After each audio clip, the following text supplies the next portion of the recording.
તો પછી આ જે વેફર બિઝનેસ છે બરાબર, એમાં એન્ટર કઈ રીતે થયા? કારણ કે કેન્ટીન ચલાવતા હતા બરાબર, એક થિયેટરનું, અને ત્યાંથી સીધો વેફર બિઝનેસ શરૂ કરવો, આ બંને વચ્ચે કોઈક લિંક તો હશે. એમાં ઘણી બધી વસ્તુઓ મેં વેચતા હતા, એ બધી રેગ્યુલર મળતી હતી કેન્ટીનમાં. કેન્ટીનમાં. આ વેફર નહોતી મળતી, એટલે એક સપ્લાયર, 2 સપ્લાયર, 3 સપ્લાયર એમ કરીને 7 વર્ષ કાઢ્યા અમે. એ મુસીબત કારણે એ વિચાર આવ્યો કે હવે ઘરમાં બનાવવા માંડીએ. એટલે ઘરમાં બનાવવાનું શરૂ કર્યું. અમને તો બીજું ઘણું બધું વેચતા હતા, એ કાંઈ ના બનાવ્યું. શું કામે કે મળતું હતું. બરાબર. આની સપ્લાય ડિમાન્ડ હતી, સપ્લાય પણ સપ્લાય જ ઓછી હતી. ઇન્ટરવલ પડે, ભાડું બહુ ઊંચું હતું, હા. માલ ન હોય તો નુકસાની જ હતી. હમ. એને કારણે અમને વિચાર આવ્યો કે ચાલો વેફર બનાવીએ. એટલે હું ગુંદાવાડીમાંથી એક લુવાર હતો, એક 10 બાય 6ની એની કોયડ હતી લુવારની, અને કોયડ કહેવાય. હા. એ મને કે 10,000 બને મશીન. એટલે આટલો બધા મોંઘા મશીન, તો આટલો બધો શેનો ભાવ? તો કે 10,000માં 5,000ની મોટર. એટલે મેં કહ્યું મોટર હું તને લઈ આવી દઈશ. એમ કહે 5,000 રૂપિયા 20 પૈસાની સ્ટેમ્પ ઉપર એની પાસે લખાવીને એને એડવાન્સ માંગ્યા, આપ્યા. અને અમારા ગામના એક લલિત ઇલેક્ટ્રિકવાળા ભાઈ હતા, એ મોટર બનાવતા હતા, એની પાસેથી મોટર લઈ આવ્યા. કારણ કે વ્યવહાર અમારો સારો હતો, અમને આપે બાકીમાં. એમ કરીને એ 5,000થી વેફર બનાવવાનું શરૂ કર્યું. કે ઘરની દિવાલો અને એક દિવાલમાં પતરા ગોઠવી દીધા. મતલબ બાલાજી વેફરનું જે 500,000 ફાઉન્ડેશન રૂપિયાનો થયું, બીજો ખર્ચો થયો. ત્યારથી જ મશીન પહેલા દિવસથી જ સિમ્પલ મશીન, આવી ગયું. એક બટાકું નાખો હા. એટલે પતરી પડે, હા. અને એ પતરીને હાથે ધોઈને નાખો એટલે સુકાઈ જાય એક મશીનમાં. હમ. અને એમાંથી કાઢીને તાવડામાં તરી નાખવાની. એક છાલ ઉતારવાનું મશીન હતું. બરોબર. 5-5 કિલો બટાકાની છાલ ઉતરે. તો આવું બેચવાળા મશીન નાના નાના હતા, એનાથી શરૂઆત કરી. અને કોઈ મશીન જિંદગીમાં હલાવ્યા નહોતા, એમાંથી શીખવું અમે. પતરીને કેમ સેટ કરવી ને વેફરની છાલ ઉતારવાની કેમ સેટ કરવી, એમ કરતાં કરતાં ધીમે ધીમે જે મુસીબત આવતી ગઈ એ સોલ્વ કરતા ગયા. પછી એ જે વેફર બધી ઘરે જે બનતી, હા. એ બધી થિયેટરમાં, થિયેટર માટે જ વેચતા થિયેટર હતા. માટે જ વેચતા. પણ વધતો તો માલ, એટલે વળી વિચાર આવ્યો કે બહાર. કે આટલા માણસોને પગાર દઈશી અને માણસોને કામ છે નહીં, હા. એટલે ચાલો એક નહીં અનેક જગ્યાએ વેચી. એટલે બાઇક લઈને વેચ્યું, રિક્ષા લીધી, ટેમ્પો લીધો, એમ લોન લેતા ગયા અને આગળ વધતા ગયા અને લોકોને જોડતા ગયા. તો તમે કીધું લોન લેતા ગયા, પહેલી વાર લોન લીધી ત્યારે ડર નહોતો લાગ્યો આમ કે કારણ કે અરે ડર ક્યાંય હતો જ નહીં. રોડ ઉપર આવી જાય, સિંગ સના ખાઈને જીવાય એટલી ખબર. ટેન્શન લઈ તો મરી જવાય. તો પણ કે જ્યારે રાજકોટ જેવા સિટીમાં આવ્યા હોય, ગામડું મૂકીને, અને એક લોન આપણે લઈએ, એ બી ધંધા માટે લઈએ, 20,000ની લોન એ નાની ના કહેવાય. એ સમયમાં તો ના જ કહેવાય. એ સમયમાં થોડાક સ્થિરતા થઈ ગઈ હતી, સમજાણું? હા. વેચાણ હતું. ઓકે. ઓકે. લોન એટલે લેવાની હતી કે લોન લેવાથી વેચાણ વધે એમ હતું. બાઇકમાં કેટલું વેચાય, રિક્ષામાં કેટલું વેચાય, હા. ડિમાન્ડ તો હતી, માલય પડ્યો હતો. પણ લ્યુનામાં આવું ને જાવું ને 2 થેલા ભરીને લઈ જાઉં, વળી લોકો પોલીસવાળો રોકે ને બધી લપવું ઘણી થતી હતી.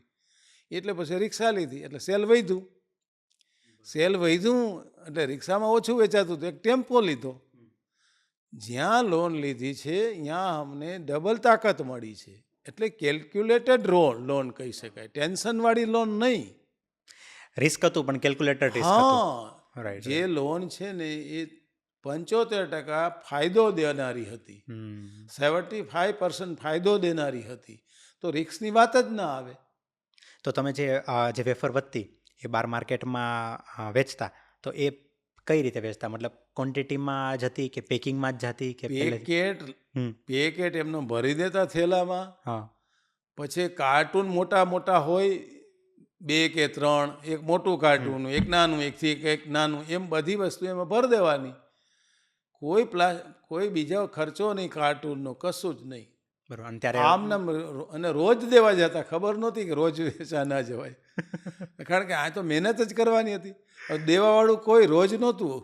અઠવાડિયે એકવાર માંડ દેવાવાળા મળતા. બરોબર. અમે રોજ દે પહોંચી જાય, સમજે. અને ખાલી થઈ ગયું હોય એટલે એને લેવું પડે. એટલે સપોર્ટ મળતો ગયો. સર્વિસને કારણે અમને સપોર્ટ મળ્યો. સર્વિસ ડે 1 થી. હા, પ્રોપર રોજ ડેઇલી સર્વિસ. પછી ખબર પડી કે આપણે દહેલીની એકાત્રા કરીએ, પછી ધીમે ધીમે કઈ 4 દીએ કરીએ, બરોબર. એટલે આપણે આગળ વધી શકીએ. એટલે જેમ કામ કરતા ગયા એમ સમજ આવતી ગઈ અને નિયમો બનાવતા ગયા. રાઈટ. તો જ્યારે આ ડે 1માં જ્યારે તમે આ જે વેફર્સના પેકેટ સેલ કરવા માટે જતા, ત્યારથી જ બાલાજીનું બ્રાન્ડિંગ હતું? નહીં, પહેલાં નહોતું, 2 વર્ષ સુધી નહોતું. બરોબર. તો ત્યારે ટ્રાન્સપરન્ટ થયેલી 82માં શરૂ કર્યું, પછી 84થી અમે નામ શરૂ રાખ્યું બાલાજી. હા. એવી રીતે. ઓકે. અને નામ પાછળનું શું કારણ છે? નામ તો એવું હતું કે યુનિટી મકાન ઉપર હતું, એ રાખવું કે બાલાજી રાખવું. બાલાજી હનુમાન લગભગ બધા માનતા હોય, અમે માનતા હતા, રાઈટ. એટલે બાળ હનુમાન. બાળ હનુમાન. પણ એમ નામ રાખી દીધું. પછી નામ રાખી દીધા પછી થોડા સંસ્કારે લેવા પડે, કારણ કે બાલાજી હનુમાન છે એ રાજા રામના સેવક હતા, સીતારામના સેવક હતા. તો અમે સેવકના સેવક બનીને રહી. અમે અમારા માણસને કહે દે આમ કરને તેમ કરને, તને આટલું કામ કરવું જ પડશે, એવા ટાર્ગેટ નહીં, કોઈને લાલચ નહીં આપવાની, સ્કીમને એ. આ મારા વિચારો આવા હતા. તો હું એવું તો ન માનું કે અમારા નેક્સ્ટ જનરેશન આવું જ કરશે, પણ એવું વાતાવરણ બનાવ્યું છે તો આજ સુધી તો એવું ચાલે છે. તો અમને એના કારણે એક હનુમાનજી જે સેવક ભાવથી કામ કરતા હતા એમ અમે સેવક ભાવથી કામ કરીએ છીએ. એને કારણે અમારા ઉપર એક કન્ઝ્યુમરથી માંડી લાખો કરોડો લોકોને વિશ્વાસ બેઠો, વિશ્વાસમાંથી બ્રાન્ડ થઈ ગઈ, એટલે અમને નામમાં ફાયદો થયો. Right right. તો પછી જે આ ઘરેથી બધું વેફર બનાવવાનું ચાલતું, બરાબર, તેમાંથી પહેલી વાર પ્લાન્ટ ક્યારે નાખ્યો? એમાં એવું મેં વેચવા જતા ને એટલે રિસ્પોન્સ ના મળતો. હા. એમ માને કે આ ફેરીઓ આવ્યો છે, બધા એવા નહોતા. 2-5% એવા હતા કે હેરાન કરતા હતા, દુકાનવાળા. હા. એમાંથી વિચાર પેદા થયો કે આ લોકો કસ્ટમર છે, તો કે નહીં, આ લોકો કસ્ટમર નથી, મીડિયેટર છે એક વચ્ચે. એ તો હેરાન કરનારા છે. બધા નહોતા, પણ સારા કસ્ટમરમાંથી શીખવા ના મળ્યું, હેરાન કરતા હતા. એ લોકોએ વિચાર આપ્યો કે આ કસ્ટમર નથી, કન્ઝ્યુમર છે, કસ્ટમર છે. તો કન્ઝ્યુમર સુધી પહોંચવા માટે શું કરવું પડે? તો કે ક્વોલિટી દેવી પડે. ક્વોલિટી દેવી હોય તો શું કરવું પડે? તો કે ઓટોમેટિક કરવું પડે.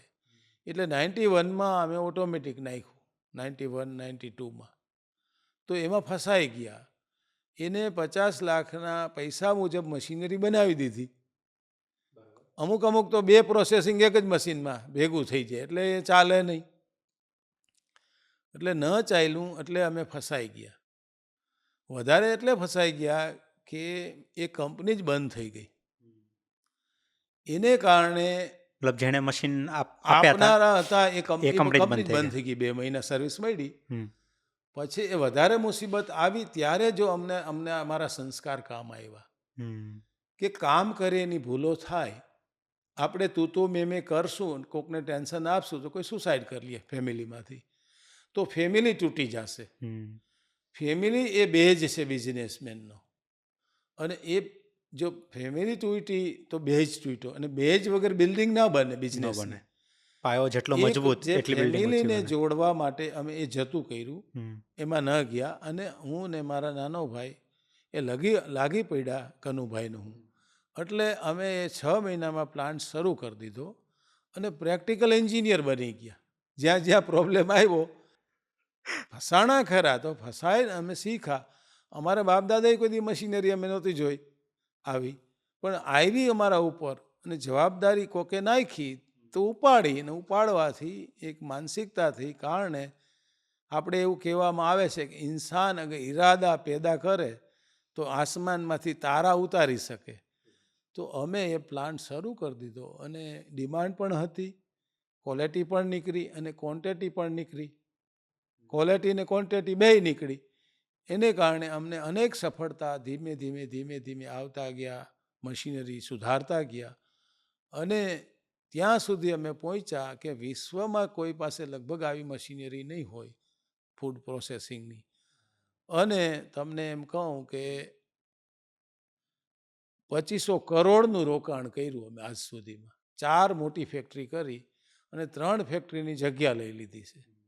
તો 2500 કરોડનું રોકાણ કરી અને લાખો કરોડો લોકોને જોઈડા અમે. તો જ્યારે આ પ્લાન્ટ શરૂ થયો, બરાબર, તમે હમણાં જે વાત કરી કે ફેમિલી બિઝનેસ હતો, ફેમિલી બધું સાથે જોડાણું, ત્યારે તમારા દરેક ભાઈનો રોલ શું હતો? દેખો, દરેક લોકો પોતપોતાની રીતે રોલ પકડી લીધો. જાતે જ પકડી હું લીધો. પ્રોડક્શન કરતો હતો, હા. એક ભાઈ માર્કેટિંગ કરતા હતા, હમ. એક ભાઈ થાયકા એટલે બીજા ભાઈ પકડી લીધું, કોઈ ન વધ્યું તો બધું મેં પકડી લીધું. સમજાણું? પછી અમારી નાનો ભાઈ આવ્યો, હા. પછી નવી જનરેશન આવી, હમ. અને એની પહેલાં મેં માણસોથી થોડી સપોર્ટ લીધી હતી. ધારો કે હું વેચવા જતો રિક્ષા લઈને, ત્યાં ડીલર બનાવી દીધો. ટેમ્પો લઈને અમે વેચવા જતા, અહીંયા સોલ ડિસ્ટ્રીબ્યુટર બનાવી દીધા. એમ એક એક તકલીફ થતી ગઈ. અહીંયા લોકોને અમે તો શીખેલું હતું. 7 વર્ષ એક એક પેકેટ વેચ્યું, અહીંયા બીજાને બેહાડી દીધા. પછી બજારમાં વેચવા ગયા, અહીંયા ડીલર બનાવ્યો, ડીલરને માલ દેતા હતા, અહીંયા સોલ ડિસ્ટ્રીબ્યુટર બનાવ્યો, પરચેસ મેનેજર, પ્રોસેસ મેનેજર, એવા 25 ડિપાર્ટમેન્ટ બની ગયા. અને અત્યારે અમારી નેક્સ્ટ જનરેશન આવી છે, એને બધાને ગળામાં ગાડિયા નાખી દીધા, એટલે એ જવાબદારીપૂર્વક કામ કરે છે. તમે જવાબદારીના ગાળિયા નાખતા શીખો, રાઈટ, રાઈટ. એને ફ્રીડમ આપો, એને ડર ના રાખો આમ તે કર્યું ને ત્યાં ભૂલો કરીને.